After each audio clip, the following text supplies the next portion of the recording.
Thanks for joining me. This is Zoe Tant at stampingscene.blogspot.com. Today I have a cute little favour box to show you with a handle. This is one I made for Valentine's. You can put your own little tag in here as well.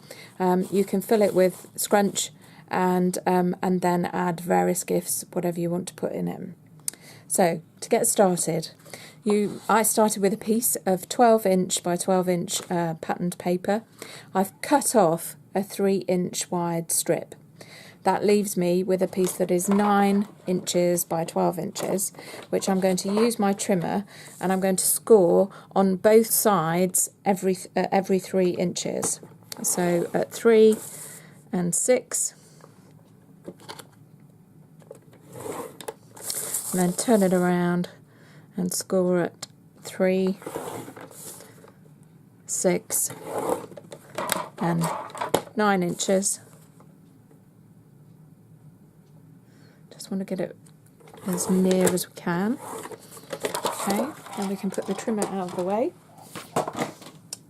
Then the best thing to do is to actually fold all the score lines that you've created. If you use a bone folder, it makes it much easier, and make sure that they're nice and crisp folds. And both this way as well, so working our way up. This paper's so pretty. This is from the Stampin' Up Spring 2018 catalogue. It's double-sided, and you'll see that some of it is foiled, one side is foiled, and it's a little bit stiffer than our normal paper, so it's got a bit more structure to it. Then, if you take one end with just the 3 squares, you take the 2 outside squares, and if you fold it in so that this point goes into the corner here, and again you want to give that a good score, and do the same on the other side. Just fold that in. You can of course do this on your trimmer if you want to be sure it's really straight, but if you don't have one, then a good old-fashioned fold works really well. Then if you fold that in, and again give that a good burnish with your bone folder, make sure it's really nice and crisp in the fold line. Then if you turn it around to put that part at the top, and if you do one side at a time, if you bring this fold in and then take the middle score line here, if you put your fingernail on here, it helps you to then lift this point here down to this corner, and that just comes up. You'll see that the whole thing pops up in front of you, and then just use your bone folder to make sure that that is nice and crisply folded. Okay, then just push it back that way. Then you do the same. You've kept it folded in, put your fingernail on the next score line down, and bring this point down to this bottom left hand corner. And again, if you use, I don't know if you can see, if you use your bone folder to make sure that it's nice and crisply folded, and then you can just leave that one open.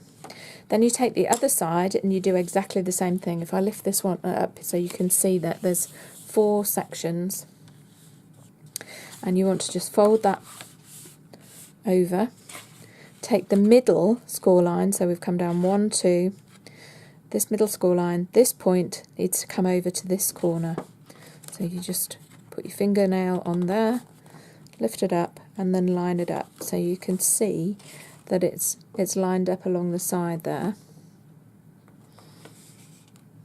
Keep it nice and still, and then if you use your, let's take that out of the way, use your bone folder, and again make sure it's really well and truly scored, and if you go into the corner with your bone folder tip like that, okay, open it up again and just flatten it down, then bring it over, take this point down to this corner, again using your fingernail in here just to hold it for you, lift it up, bring it down. If I turn it around you can see, and again make sure it's well and truly folded. Now that's not quite there, but it's probably going to be okay. Alright, so you then leave those all open, turn it back round and bring these 2 triangles back. Fold this one up like so, and then bring it around so that this folded flap, the pretty side that you can see here, rather than the no less pretty, of course, but less fancy because there's no foiling. Make sure that's folded like that. Lift it up, and then these two sides, you just want to bring the triangles up. So you end up with this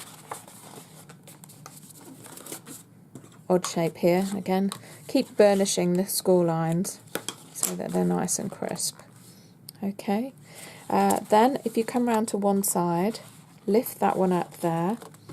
Again, just manipulate it a little bit so that you know it's getting into position, and bring this one up inside. And again, just give it a good, use your bone folder inside here to just make sure that's nicely flat. And this one will do the same and come up inside here. And again, use your bone folder and just put it down. Now, what holds it all together is if you tuck these 2 points into the side. So you've got to get them tucked in at the top, and then it takes a little bit of manipulating and pushing about, and you'll think, oh my goodness, I'm going to ruin it all, but just keep going. It's a bit of a Delia Smith type thing, and she talks about it looking like scrambled eggs, but just keep going, and then work it in with your fingers inside. So you can see it's going in nice and neatly now. And the same here, work this one as well, and there you go. So you've got your initial part of your bag box.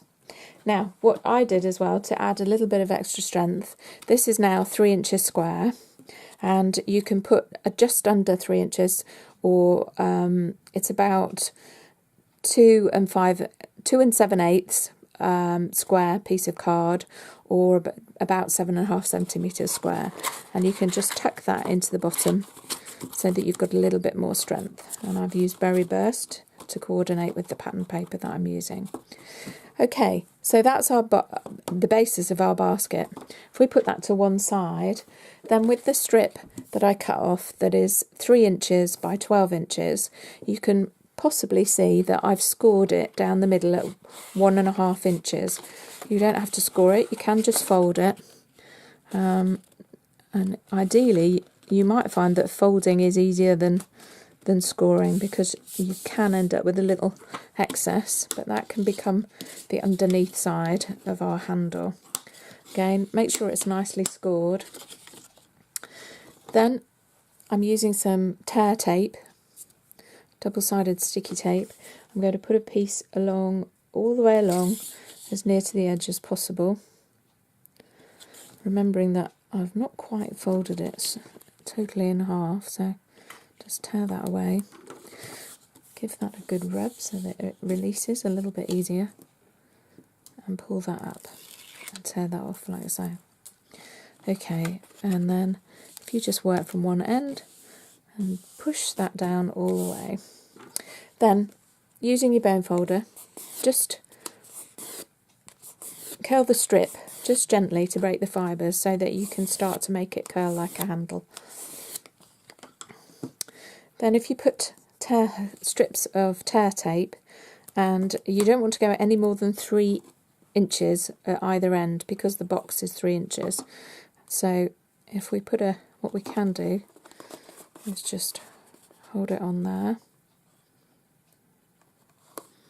put that little bit along, and a little bit long, so I can just fold that back when I need to, but it gives me a gauge to put the other bits on.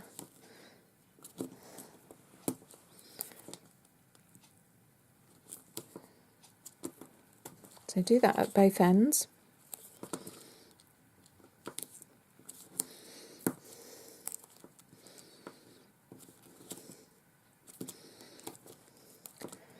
That's all. 3 pieces should be enough on there. And again, we'll give those a good rub and then peel them all off.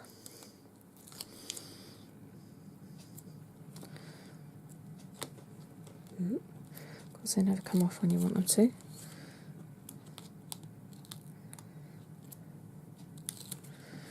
And the same with the other end. Good rub. Peel, peel, peel. Then bring back the box without the bone folder stuck to the end of it. And then if you take it on the side that doesn't have the flap, because it's probably get a little bit busy here, it's personal choice obviously, but you just line that up and pop it all the way down to the bottom. So it sits from the bottom and then comes up, and you curl the other one down round, hence why you use the bone folder a little bit earlier, and then push that all the way down as well, and then make sure that's nice and stuck firm. And there's your basic basket, which obviously being a 3-inch cube, you can fit quite a lot of things in there, but if you fill it with some of the shred that we have in the catalogue at the moment, that goes in like so, and then you can add chocolates, chicken, whatever you want, and you can make a little tag. And this is one that I did earlier, and you'll see I've got some nice chocolate hearts in there, and also a tag that I made to coordinate using the stamp set that goes with the papers. All the details of the paper and the stamp set will be on my blog, stampingscene.blogspot.com, with the details of where you can buy them. I hope you found that useful. You'll also find on my blog some other examples of baskets that I've made using this process, just to give you some different ideas. Thanks for watching today, and I look forward to seeing you again soon. Bye bye.